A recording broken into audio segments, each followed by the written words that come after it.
finalement confirmé par un communiqué de la conférence épiscopale nationale du Cameroun avec déjà un programme des obsèques. Mais avant cela, parlons du sport. On note déjà cette grosse agitation autour de l'organisation de la CAN 2019. La pression qui vient de la presse, la pression qui vient de tous les Camerounais, la pression qui vient également du Maroc, déjà positionné pour hériter de cette compétition si jamais la mission prochaine de la Confédération africaine de football retire l'organisation de cette compétition au Cameroun. L'ambassadeur d'Italie au Cameroun était face à la presse aujourd'hui. Il était accompagné du responsable de l'entreprise Pitini, chargé de la réalisation des travaux de construction du complexe sportif d'Olembe ici à Yaoundé. C'est ce stade qui devrait recevoir le match d'ouverture de cette compétition. Sur le terrain, pas de grands changements, mais aujourd'hui, au cours de cette conférence de presse, quelques annonces fortes. C'est un stade qui sera construit pratiquement en préfabriqué. Étienne Bala a suivi cette conférence de presse. Tout est calculé. Donc les éléments préfabriqués vont continuer à être préfabriqués et dès qu'ils ont prêt, ils seront transportés chaque mois au Cameroun. Des propos rassurants de l'ambassadrice d'Italie au Cameroun, Samuela Izopi, ce lundi matin lors de la conférence de presse sur les contours autour de la construction du stade baptisé Paul Biya à Olembe. C'est donc un complexe qui sera prêt en octobre 2018 avant la prochaine mission de visite d'inspection de la Confédération africaine de football au Cameroun. Pour le moment, les travaux se font en parallèle entre le Cameroun et l'Italie. Pendant qu'on fait les fondations ici et les travaux sur les sites, il y a en Italie des usines qui sont déjà en train de produire les éléments préfabriqués en béton et d'autres usines qui sont en train de produire les éléments préfabriqués en acier. Donc ce sont des travaux qui sont en cours en parallèle. Ça va permettre enfin de respecter les délais. La maquette du stade exposée à l'ambassade donne un aperçu de ce qui sera réalisé. Selon l'architecte du projet Eloy Suarez, les stades de Rome, celui olympique d'Athènes et de Turin ont été réalisés avec le même matériau qui sera utilisé à Olembe en 18 mois seulement. Il faut donc savoir que 80% des matériaux est en production dans une usine de préfabrication en Italie. Le dit matériel qui sera transporté au Cameroun via le port de Kribi pour le début véritable des travaux de pose de béton en août 2017, selon le déroulé fait de l'exécution des travaux par l'architecte et le directeur du projet du stade d'Olembe. Le premier bateau portant le matériel préfabriqué arrive au port en octobre prochain. L'encastrade se fera en mars 2018, la pose de la toiture et les premières finitions en juillet et août 2018, tandis que l'installation électrique et les dernières finitions se feront en septembre, octobre et novembre de la même année. Notons que 300 Camerounais, pour le moment, ont déjà été embauchés pour les premiers travaux du dit stade qui aura une capacité de 60 000 places. Le compte à rebours est donc déclenché. Ce stade devrait être livré avant octobre 2018, avant la prochaine descente de la mission d'inspection de la Confédération africaine de football. Il a donc fallu du temps et ces pressions de la presse pour avoir ces éclairages, ces réponses du préfabriqué pour le complexe sportif Olembe et le stade Paul Biya. Il aura surtout fallu le déploiement. Par exemple, l'émission Club d'élite, c'était hier sur Vision 4. La question sur la réalisation de ces infrastructures était abordée sur le plateau d'Ernest Obama avec en prime des reportages qui ont été réalisés sur le terrain dans des conditions bien difficiles, mais pour voir par exemple avec Olembe, pas de gradins visibles, pas d'infrastructures ouvertes visibles. On pourrait quand même s'interroger aujourd'hui sur ce délai annoncé par l'ambassadrice d'Italie au Cameroun, Martino Tiabar, qui était sur le terrain. En principe, voici à quoi devrait ressembler le complexe sportif d'Olembe une fois les travaux achevés. Mais ce bijou architectural très attendu pour accueillir la Coupe d'Afrique des Nations qu'organise le Cameroun en 2019 existe encore sur les affiches, du moins en grande partie. Car sur le site, malgré le fait qu'il soit inaccessible aux caméras, le chantier du complexe a la particularité d'être situé dans une vallée. Alors, très facile du haut d'apercevoir quelques mouvements du chantier. Ainsi, les plus en vue sont ces engins lourds qui creusent la terre. Cette terre qui est chargée dans des camions qui transportent vers une direction inconnue. Un peu plus loin, presque à perte de vue, l'on aperçoit un galion en plein terrassage. Certains employés du site discrètement approchés nous révèlent pourtant qu'à l'intérieur, les travaux du stade de 60 000 places assises avancent normalement. Mais dans quel coin des 35 hectares de terrain de ce complexe pousse le stade de football qui portera le nom du chef de l'État du Cameroun? En longeant le regard vers le côté sud-est du site, la forme circulaire aux allures d'une arène entrecoupée de petits creux propose quelques indices de réponse. Peut-être là un début de fondation de ce stade. Qui donc, pour le confirmer, personne, même pas le responsable italien des lieux qui a refusé de nous recevoir. Comme on peut donc l'apercevoir, aucun mur, aucun gradin, encore moins une aire de jeu n'est encore visible à Olembe.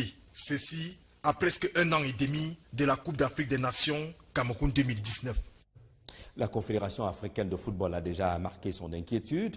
Le Maroc, qui voudrait saisir la balle au bond, a déjà annoncé officiellement cette volonté d'hériter de l'organisation de cette compétition au cas où le Cameroun ne remplissait pas son cahier de charge. Il n'y a pas que le complexe sportif au Lembe, il y a le stade de Japoma à Douala et tous ces stades-là feront l'objet de la conférence de presse que donnera le ministre des Sports demain ici à Yaoundé avec à ses côtés le ministre de la Communication à Japoma. On n'a pas évolué. Les échos qu'on a généralement de ce site de construction du stade, ce sont les grèves à répétition, mais également quelques mouvements autour de la terre, pas encore de béton véritablement visible de ce côté. Edmond Futu a tenté également l'expérience. Axelou, Douala Yaoundé, à quelques mètres du pont sur la Dibamba, voici l'entrée principale du site de construction du complexe sportif de Japoma. Sur cette plaque, la flèche indique clairement les lieux situés à près de 300 mètres. C'est sur cette route enclavée que tout le matériel est acheminé. Une fois sur le chantier, il est strictement interdit de filmer, même avec un téléphone portable. La sécurité est renforcée, que ce soit à l'intérieur ou à l'extérieur. Ces images sont subtilement tournées. Voici le chantier en question. Le complexe sportif de Japoma sera bâti sur une superficie de 45 hectares.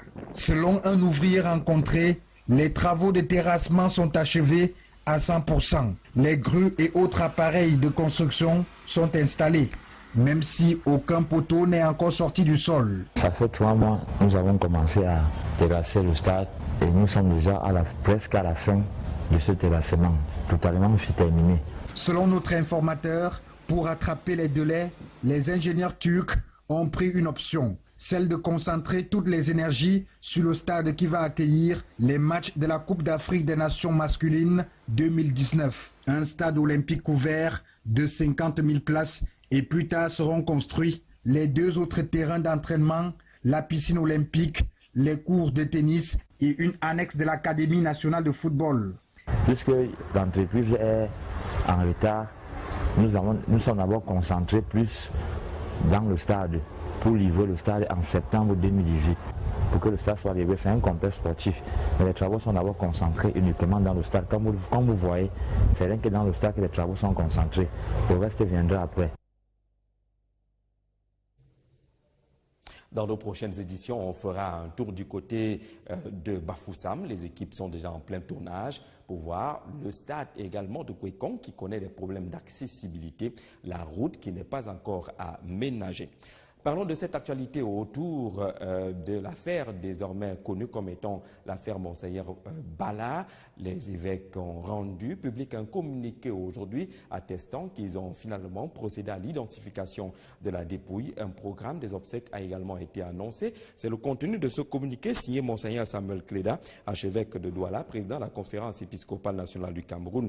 Il dit ceci: en ce 17 juillet 2017, nous, son Excellence Monseigneur Samuel Cléda, archevêque de Douala, président de la conférence épiscopale nationale du Cameroun, son Excellence Jean Mbarga, archevêque de Yaoundé, son Excellence Kome Abraham, évêque de Bafang, administrateur apostolique du diocèse de Bafia, avons procédé à l'identification de la dépouille mortelle de Monseigneur Jean-Marie Benoît Bala, évêque de Bafia, à la morgue de l'hôpital général de Yaoundé. Le corps du défunt a été mis à notre disposition, à charge pour l'Église d'organiser ces obsèques qui sont prévues en date du mercredi 2 et jeudi 3 août 2017 à Bafia, selon le programme qui vous sera communiqué. Pour la suite, la conférence épiscopale nationale du Cameroun va se constituer partie civile et envisage porter plainte contre X pour assassinat de Monseigneur Jean-Marie Benoît Bala.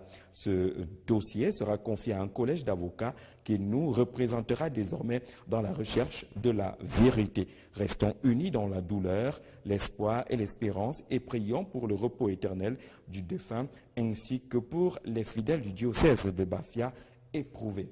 Tout au long de cette journée, à travers les réseaux sociaux et quelques médias chauds, des choses et d'autres étaient dites.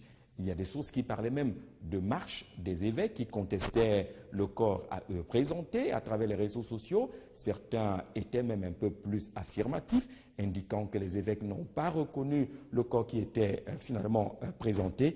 Une réunion après identification s'est tenue à la conférence épiscopale nationale du Cameroun. Mais pour les évêques, pratiquement, c'est ce qui était annoncé qui s'est passé aujourd'hui. Norbert Ebodé. Nous allons récupérer le corps après l'avoir identifié. La déclaration du président de la conférence épiscopale nationale du Cameroun, à l'issue des travaux de la 11e assemblée plénière des évêques de la région Afrique centrale ce dimanche, 16 juillet 2017, annonce déjà les couleurs d'un éventuel rebondissement dans l'affaire Monseigneur Jean-Marie Benoît Bala, mort dans les circonstances, on le sait, non élucidées.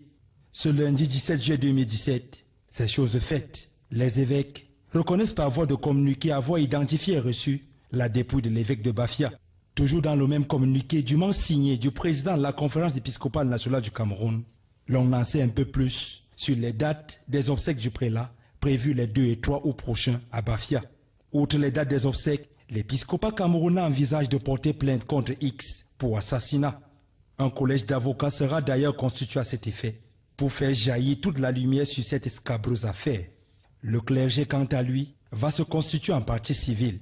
Cette énième sortie des évêques, rappelons-le, vient raviver davantage les polémiques, non sans laisser le peuple de Dieu interrogateur sur la guerre des communiqués enclenchée depuis le 13 juillet dernier.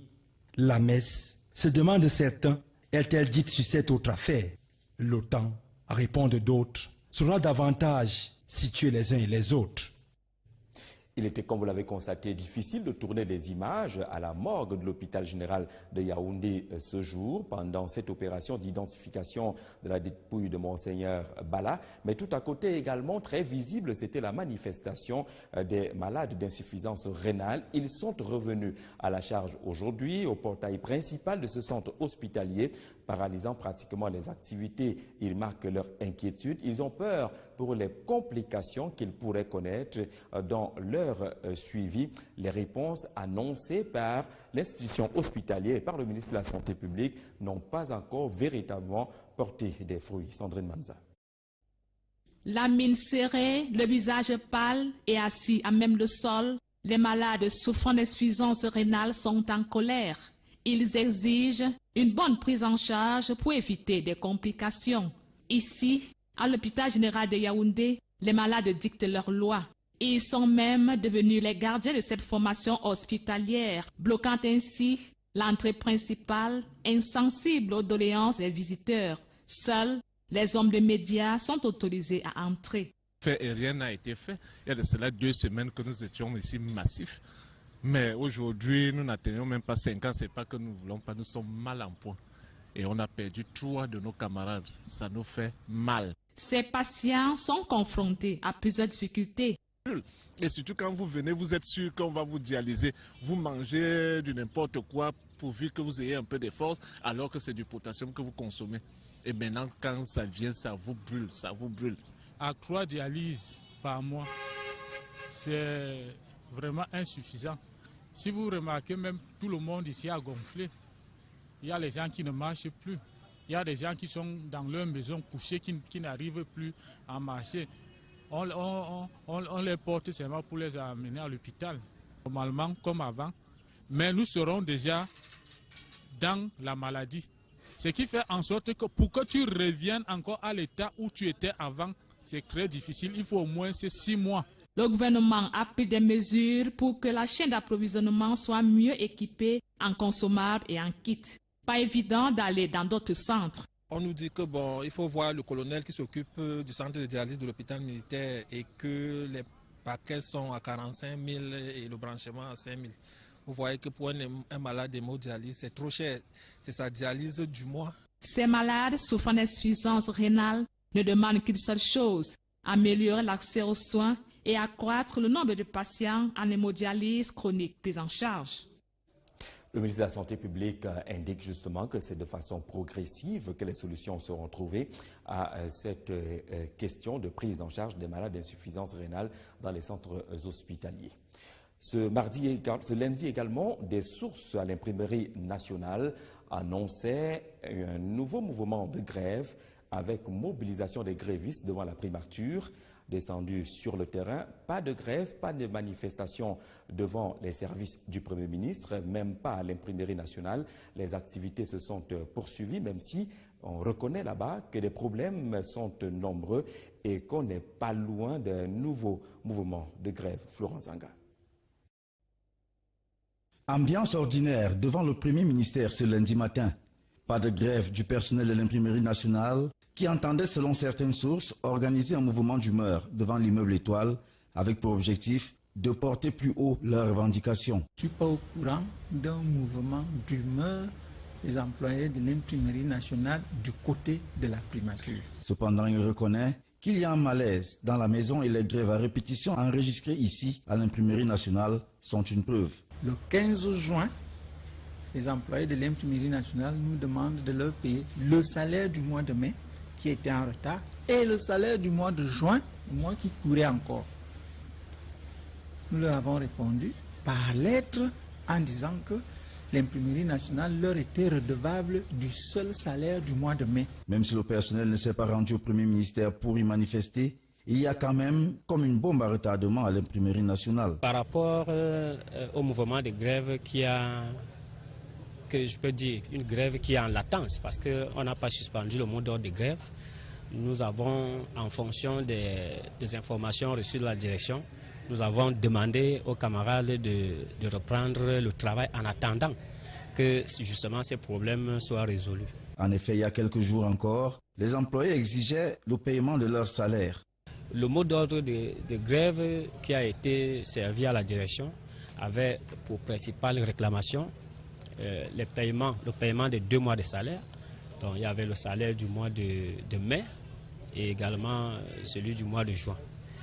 Et après cela, nous avons demandé qu'une solution pérenne soit trouvée au problème de l'imprimerie nationale qui ne dure pas d'aujourd'hui. Outre l'aspect salarial, l'imprimerie nationale fonctionne dans des conditions, selon le directeur, extrêmement difficiles.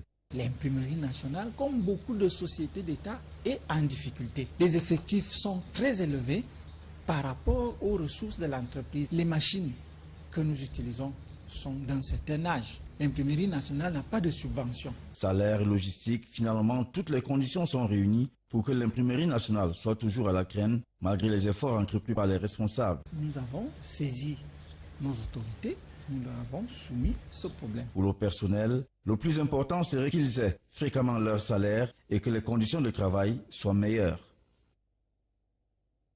Au sujet de cet incident du bâton d'intervention rapide qui a chaviré, le chef de l'État a prescrit une enquête et une réaction rapide pour déjà sauver ce qui peut être sauvé et peut-être également les conclusions d'une enquête devant permettre de comprendre ce qui s'est finalement passé. Tout ce qu'on a, c'est le communiqué rendu public hier par le ministre délégué à la présidence en charge de la défense, Joseph Betty Assomo, qui pour l'essentiel écrit ceci. Le ministre délégué à la présidence se charge de la défense, informe l'opinion nationale et internationale qu'un bateau logistique du BIR, baptisé le Moudemba, en partance pour Bakassi pour un ravitaillement et ayant à son bord 37 personnels, y compris l'équipage, a chaviré en mer au large de Debuncha le 16 juillet 2017 vers 6 heures. heure locale. Les circonstances de cet accident ne sont pas encore élucidées, mais les premières informations font état d'une mer qui s'est brusquement agitée. La salle des opérations, sitôt après avoir perdu le contact avec le bateau, dont la trajectoire est habituellement suivie grâce à un système de tracking, a déclenché la procédure d'alerte et les patrouilles maritimes ont immédiatement été mises en route pour les recherches de sauvetage ainsi qu'une patrouille aérienne qui a survolé sans cesse la zone géographique du dernier contact radio. L'hélicoptère a pu repérer les traces de carburant et a ainsi aiguillé les patrouilles maritimes vers les lieux probables du chavirement. 3 soldats ont pu être secourus, mais le bateau semble avoir coulé au fond des eaux. Cette zone est quadrillée, nous apprend le communiqué, et fait l'objet de recherches minutieuses et intenses pour secourir d'éventuels survivants. 34 personnels sont jusqu'à présent portés disparus. Informé de la situation, le chef de l'État, chef des armées, qui suit le déroulement des opérations, a prescrit l'intensification des recherches, la mise en place d'une cellule de crise au ministère de la Défense pour coordonner les différentes opérations et d'une commission d'enquête. Voilà pour l'essentiel de ce communiqué. Nouvelle tragédie qui vient s'ajouter à beaucoup d'autres connues au Cameroun ces derniers temps. Les attaques de Boko Haram, la tragédie de Kousséri et de nombreuses grèves que vous avez également suivies dans cette édition, au point où l'opinion s'interroge sur cette série de malheurs qui s'abat sur le Cameroun. Parfait ici. Le constat est clair. Depuis quelques semaines, le pays du président Paul Biya semble traverser une zone de turbulence. Tout était parti de la mort commanditée au pas de l'évêque de Bafia, Monseigneur Jean-Marie Benoît Bala. Une folle actualité qui aura secoué et continue d'ailleurs de faire couler beaucoup d'encre et de salive au sujet de son assassinat ou non. Sans que nous nous bouclions avec ce décès, au-delà de tout suspect, voilà que survient également ce que d'aucuns ont qualifié de la tuerie de Kousséri dans l'extrême nord du pays. Un gendarme visiblement trempé dans un état second, aura froidement décidé d'abattre 2 de ses camarades, une autre femme civile et pour clôturer le tout, son chef d'escadron, le capitaine Ondoa. Dans la foulée, certaines sources indiquent que le Pandore, par cet acte ô combien odieux, a voulu manifester de la plus curieuse des manières son ras-le-bol. Toujours dans ce pays qui s'appelle Cameroun, alors que nous étions encore trempés, sans voix du côté de Kousséri, c'est au tour du bataillon d'intervention rapide de saler l'addition un jour plus tard. L'information est brutale. L'on apprend que tout un bateau de ce corps d'élite de l'armée camerounaise vient de couler au large de Limbé. Le bilan est lourd. 27 personnes sont portées disparues, parmi lesquelles tout un commandant en second, le colonel Moussa du bataillon d'intervention rapide Delta à Bakassi. Dans cet engrenage d'événements tristes, on soulignera également que la secte obscurantiste Boko Haram a également repris avec sa sale besogne. Attaque frontale, mais également kamikaze à l'extrême nord du pays. En attendant probablement la prochaine catastrophe dans les heures à venir, il y a lieu de se poser la question de savoir si le Très-Haut a tourné finalement le dos au Cameroun. Lorsqu'on est chef d'État, dans un contexte aussi compliqué, pouvons-nous réellement encore trouver le sommeil? Les forces visibles et invisibles sont-elles en action pour déstabiliser ce grand pays de l'Afrique centrale? Serait-il incongru de penser à une méga cérémonie d'exorcisme au Cameroun? En tout cas, le président Paul Biya, qui reste au contrôle, saura certainement trouver ce qu'il y a lieu de faire. On espère parfait ici que la série noire est désormais bouclée au Cameroun, même si on notera encore, et vous allez le voir, ces images, cette découverte curieuse ce matin ici à Yaoundé. Ce sont des flacons d'un médicament suffisamment connu, des flacons vides. Vu de près, la date de péremption des médicaments à l'intérieur est déjà largement dépassée et les flacons ne contenaient justement pas le dit médicament. La question soulevée par les uns et les autres est celle de savoir quelle est finalement la destination du contenu qui a déjà franchi la date de péremption. Est-ce que ceux qui ont déversé ces flacons vides ont pris le soin de retirer les médicaments pour introduire dans d'autres flacons et les écouler dans des marchés? C'est autour d'un bac à ordures que ces flacons ont été découverts. Une situation qui suscite de nombreuses interrogations. Nos équipes au quartier Sam et ailleurs sont déployées autour de cette question pour essayer de comprendre justement ce qui se passe et quels seraient les commandités entre guillemets de cette opération qui expose la santé des consommateurs des médicaments dans notre pays. Parlons à présent de cette saison des pluies et des pluies abondantes dans la capitale économique du Cameroun, Douala. Les pluies s'enchaînent avec des conséquences qu'on peut imaginer. Comment se battre dans une ville qui semble être dominée par les motos-taxis qui transportent de nombreux passagers. Motos et pluie ne vont forcément pas ensemble, sauf qu'à Douala, les motos-taximens ont pensé à des parapluies très originaux qui sont fabriqués, qui protègent conducteurs et passagers, même si autour de cette opération, de nombreux risques sont également enregistrés. Edmond Foutué. Capitale économique du Cameroun, Douala, c'est la grande période des pluies et les mototaximens ont trouvé les stratégies pour s'accommoder. J'ai mis le parapluie pour que mes clients soient à l'aise. J'ai acheté mon parapluie à 12 000 et puis la bâche j'ai acheté à 1000 francs. C'est comme ça. Les plus téméraires souffrent en période des averses. Quand il y a la pluie, vous savez, quand je n'ai pas de parapluie, je travaille, moyennement quoi, on me prend un peu aussi bas. Quand vraiment il pleut, je ne suis pas sollicité comme les gens de parapluie. Quand je ne parviens pas à bien travailler aussi, bon, vous voyez, il y a un peu de nuance. Adapter les parapluies sur les motos, les conducteurs de ces engins à 2 roues et certains clients trouvent en cela un grand avantage. Il pleut, c'est normal de prendre, de se couvrir. En fait, ce n'est pas pour me mouiller, non, pour éviter de se faire mouiller et puis ça nous protège déjà. Ouais. Non, c'est vrai que c'est un peu dangereux, bon, on fait avec, c'est un mal nécessaire. Les parapluies en question ont des origines diverses, les prix varient en fonction de la qualité et de la période de sollicitation. Je pense au marché pour revendre. Bon, les différents pays, il y a l'autre qui est doublé, la matière doublée, on vend à 10 000. Et nous revendons à 11 000, même 12 000. Là même pour 12 000, le doublé. On prend ça à 12 000, on revend à 14 000. Le client paye ça, on monte sur la moto. L'innovation n'est pas favorable à tous. Ce parapluie a des conséquences énormes. Du moment que ce parapluie, c'est mauvais comme c'est bon.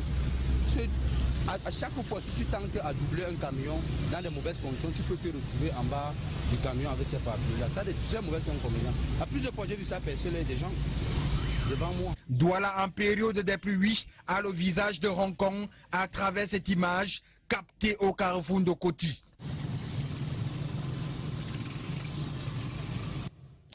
La série de bonnes nouvelles dans cette édition avec la présence au Cameroun du président groupe Banque africaine de développement qui était reçu en audience aujourd'hui par le président de la République qui aura connu également une séance de travail à la primature avec le Premier ministre et le chef du gouvernement mais également l'ensemble des membres du gouvernement. Une audience également cette fois-ci à huis clos avec le ministre de l'économie, de la planification et de l'aménagement du territoire. Mais hier déjà le président groupe Banque africaine de développement était à Lompanga pour la pose de la première pierre de construction de l'usine de pied 30 MW qui devrait permettre d'alimenter 150 localités en électricité dans la région de l'Est. Michel Sirechungi. Ces groupes de danse expriment la joie de tout un peuple, pour le Cameroun, d'avoir désormais une solution pour le problème d'électricité. La pose de la première pierre de l'usine de pied de Lompanga est une autre matérialisation de cette solution. L'électricité pour une économie, c'est juste comme le sang dans le corps. Si vous avez le sang dans le corps, vous avez la vie, vous vivez. S'il n'y a pas le sang dans le corps, il n'y a pas la vie. C'est ici que sera construite cette usine de production d'électricité de 30 MW dotée d'une ligne de transport haute tension de 90 kV. La centrale sera équipée de 4 groupes de type Kaplan de 7,5 MW pour un débit unitaire de 25 mètres cubes par seconde. Dans une trentaine de mois, l'usine sera donc opérationnelle et 150 villages de la région de l'Est seront électrifiés. Lupanga, c'est très important parce que ça va donner l'accès à l'électricité pour 150 communautés. Et au même temps, ça va aussi donner l'accès à l'électricité d'environ 50 000 personnes, ce qui est très important. La pose de la première pierre de cette usine par le président du groupe de la Banque africaine de développement n'est pas un fait de hasard. L'institution finance ce projet à hauteur de 39 milliards de francs CFA. La région de l'Est étant la plus riche en matières premières, le ministre de l'économie profite de la présence de l'argentier pour lui parler de l'ambition du gouvernement camerounais dans cette partie du pays. Une main tendue. Donc ici à Lompanga, dans une région où nous voulons faire tout ce que vous voulez faire pour la BAD. Je vais donc vous faire une proposition, Monsieur le Président, mais je peux deviner que vous allez la rejeter. C'est que de prendre toutes les ressources de la BAD et de les affecter ici à la région de l'Est. Il faut dire qu'au moment où l'on amorce les travaux de construction de l'usine de pieds de Lompanga, la partie barrage est entièrement achevée. La réception provisoire de l'ouvrage a eu lieu le 30 juin dernier. L'entreprise chinoise a transféré les compétences à l'équipe d'exploitation de EDC, Electricity Development Corporation, qui, depuis lors, a pris les commandes de l'ouvrage.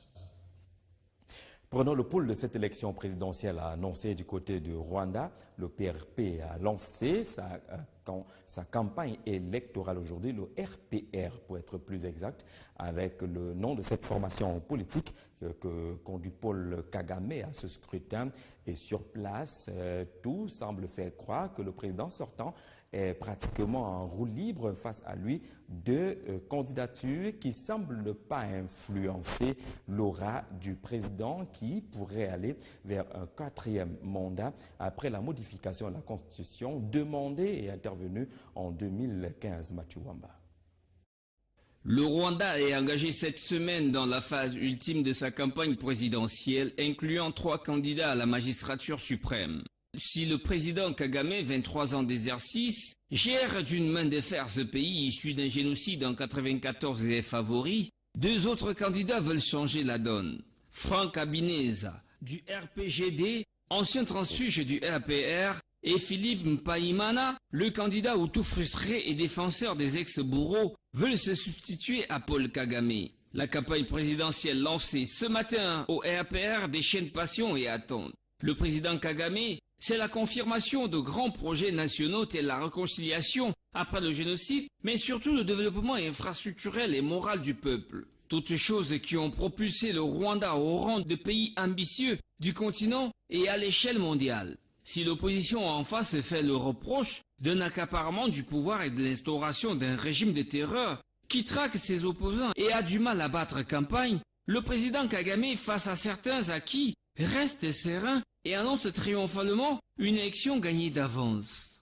Le scrutin qui se tiendra le 4 août prochain verra une participation massive de 6,8 millions d'électeurs qui témoignent d'un adouement de leur démocratie. Les acquis infrastructurels et sécuritaires de Kagame après le génocide le placent en pole position. Aussi, les candidats de la dissidence Mpayimana et Habineza crient à la frustration et à l'intimidation. À 2 semaines, Kagame réitère des thèmes qui ont fait de ces 7 précédentes années de magistère un succès populaire. Énergie, sécurité, création d'emplois et développement infrastructurel. Le pays aujourd'hui compte parmi les modèles en termes de développement sur le continent africain.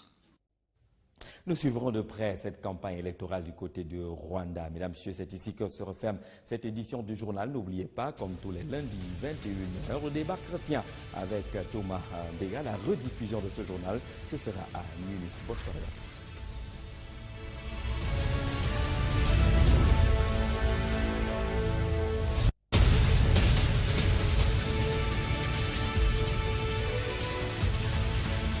Monseigneur Samuel Cléda, archevêque de Douala, président de la conférence épiscopale nationale du Cameroun. Il dit ceci: en ce 17 juillet 2017, nous, son Excellence Monseigneur Samuel Cléda, archevêque de Douala, président de la conférence épiscopale nationale du Cameroun, son Excellence Jean Mbarga, archevêque de Yaoundé, son Excellence Komé Abraham, évêque de Bafang, administrateur apostolique du diocèse de Bafia, avons procédé à l'identification de la dépouille mortelle de Monseigneur Jean-Marie Benoît Bala, évêque de Bafia, à la morgue de l'hôpital général de Yaoundé. Le corps du défunt a été mis à notre disposition, à charge pour l'Église d'organiser ces obsèques qui sont prévues en date du mercredi 2 et jeudi 3 août 2017 à Bafia, selon le programme qui vous sera communiqué.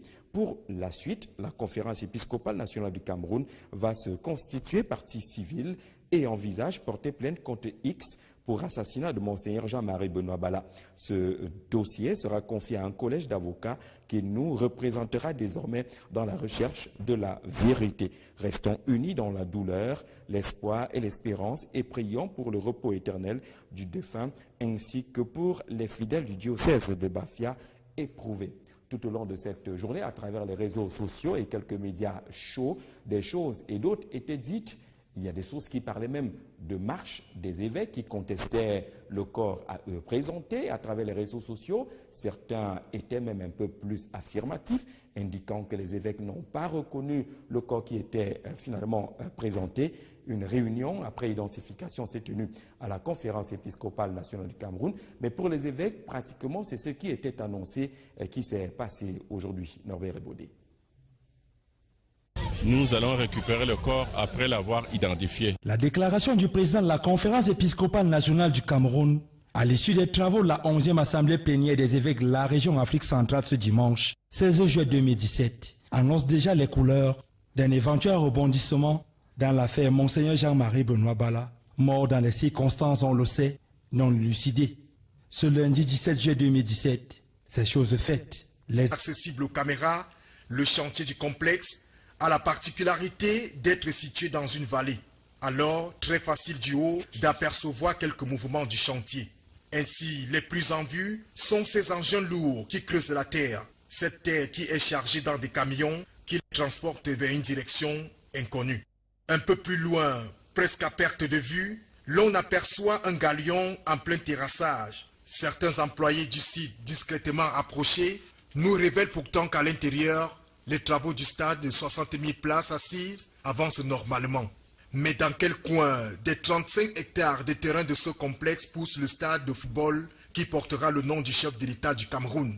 En longeant le regard vers le côté sud-est du site, la forme circulaire aux allures d'une arène entrecoupée de petits creux propose quelques indices de réponse. Peut-être là un début de fondation de ce stade. Qui donc, pour le confirmer, personne, même pas le responsable italien des lieux qui a refusé de nous recevoir. Comme on peut donc l'apercevoir, aucun mur, aucun gradin, encore moins une aire de jeu n'est encore visible à Olembe. Ceci à presque 1 an et demi de la Coupe d'Afrique des Nations Cameroun 2019.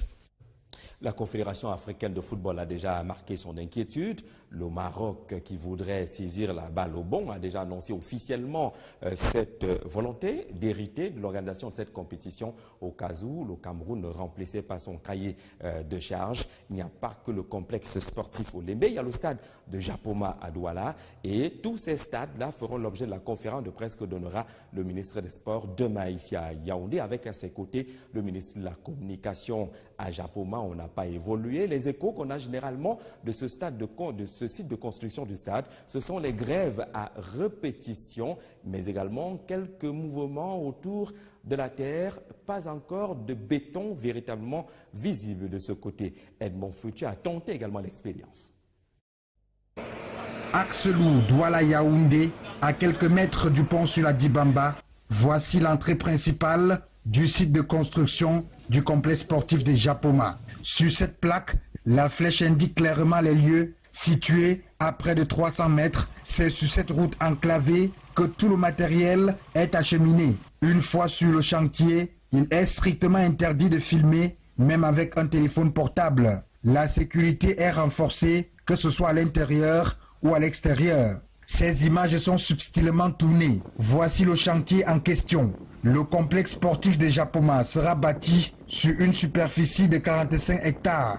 Selon un ouvrier rencontré, les travaux de terrassement sont achevés à 100%. Les grues et autres appareils de construction sont installés, même si aucun poteau n'est encore sorti du sol. Ça fait 3 mois, nous avons commencé à terrasser le stade et nous sommes déjà presque à la fin de ce terrassement, totalement terminé.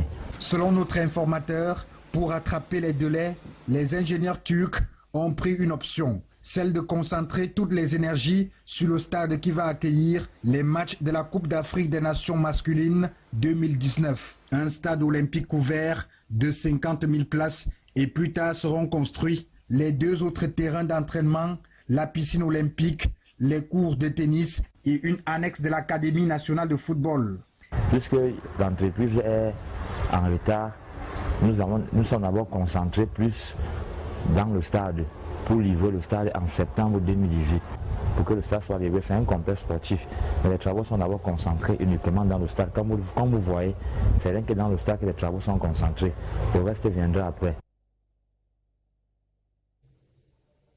Dans nos prochaines éditions, on fera un tour du côté de Bafoussam. Les équipes sont déjà en plein tournage pour voir le stade également de Kwekong qui connaît des problèmes d'accessibilité, la route qui n'est pas encore aménagée. Parlons de cette actualité autour de l'affaire désormais connue comme étant l'affaire Monseigneur Bala. Les évêques ont rendu public un communiqué aujourd'hui attestant qu'ils ont finalement procédé à l'identification de la dépouille. Un programme des obsèques a également été annoncé. C'est le contenu de ce communiqué signé finalement confirmé par un communiqué de la conférence épiscopale nationale du Cameroun avec déjà un programme des obsèques. Mais avant cela, parlons du sport. On note déjà cette grosse agitation autour de l'organisation de la CAN 2019. La pression qui vient de la presse, la pression qui vient de tous les Camerounais, la pression qui vient également du Maroc, déjà positionné pour hériter de cette compétition si jamais la mission prochaine de la Confédération africaine de football retire l'organisation de cette compétition au Cameroun. L'ambassadeur d'Italie au Cameroun était face à la presse aujourd'hui. Il était accompagné du responsable de l'entreprise Pitini, chargé de la réalisation des travaux de construction du complexe sportif d'Olembe ici à Yaoundé. C'est ce stade qui devrait recevoir le match d'ouverture de cette compétition. Sur le terrain, pas de grands changements, mais aujourd'hui, au cours de cette conférence de presse, quelques annonces fortes. C'est un stade qui sera construit pratiquement en préfabriqué. Étienne Bala a suivi cette conférence de presse. Tout est calculé. Donc les éléments préfabriqués vont continuer à être préfabriqués et dès qu'ils ont fait, ils seront transportés chaque mois au Cameroun. Des propos rassurants de l'ambassadrice d'Italie au Cameroun, Samuela Izopi, ce lundi matin lors de la conférence de presse sur les contours autour de la construction du stade baptisé Paul Biya à Olembe. C'est donc un complexe qui sera prêt en octobre 2018 avant la prochaine mission de visite d'inspection de la Confédération africaine de football au Cameroun. Pour le moment, les travaux se font en parallèle entre le Cameroun et l'Italie. Pendant qu'on fait les fondations ici et les travaux sur les sites, il y a en Italie des usines qui sont déjà en train de produire les éléments préfabriqués en béton et d'autres usines qui sont en train de produire les éléments préfabriqués en acier. Donc ce sont des travaux qui sont en cours en parallèle. Ça va permettre enfin de respecter les délais. La maquette du dit stade exposée à l'ambassade donne un aperçu de ce qui sera réalisé. Selon l'architecte du projet Eloy Suarez, les stades de Rome, celui olympique d'Athènes et de Turin ont été réalisés avec le même matériau qui sera utilisé à Olembe en 18 mois seulement. Il faut donc savoir que 80% des matériaux est en production dans une usine de préfabrication en Italie. Le dit matériel qui sera transporté au Cameroun via le port de Kribi pour le début véritable des travaux de pose de béton en août 2017, selon le déroulé fait de l'exécution des travaux par l'architecte et le directeur du projet du stade d'Olembe. Le premier bateau portant le matériel préfabriqué arrive au port en octobre prochain. L'encastrade se fera en mars 2018, la pose de la toiture et les premières finitions en juillet et août 2018, tandis que l'installation électrique et les dernières finitions se feront en septembre, octobre et novembre de la même année. Notons que 300 Camerounais, pour le moment, ont déjà été embauchés pour les premiers travaux du dit stade qui aura une capacité de 60 000 places. Le compte à rebours est donc déclenché. Ce stade devrait être livré avant octobre 2018, avant la prochaine descente de la mission d'inspection de la Confédération africaine de football. Il a donc fallu du temps et ces pressions de la presse pour avoir ces éclairages, ces réponses du préfabriqué pour le complexe sportif Olembe et le stade Paul Biya. Il aura surtout fallu le déploiement. Par exemple, l'émission Club d'élite, c'était hier sur Vision 4. La question sur la réalisation de ces infrastructures était abordée sur le plateau d'Ernest Obama avec en prime des reportages qui ont été réalisés sur le terrain dans des conditions bien difficiles, mais pour voir par exemple avec Olembe, pas de gradins visibles, pas d'infrastructures ouvertes visibles. On pourrait quand même s'interroger aujourd'hui sur ce délai annoncé par l'ambassadrice d'Italie au Cameroun, Marcino Tiabar, qui était sur le terrain. En principe, voici à quoi devrait ressembler le complexe sportif d'Olembe une fois les travaux achevés. Mais ce bijou architectural très attendu pour accueillir la Coupe d'Afrique des Nations qu'organise le Cameroun en 2019 existe encore sur les affiches. Du moins, en grande partie. Car sur le site, malgré le fait qu'il soit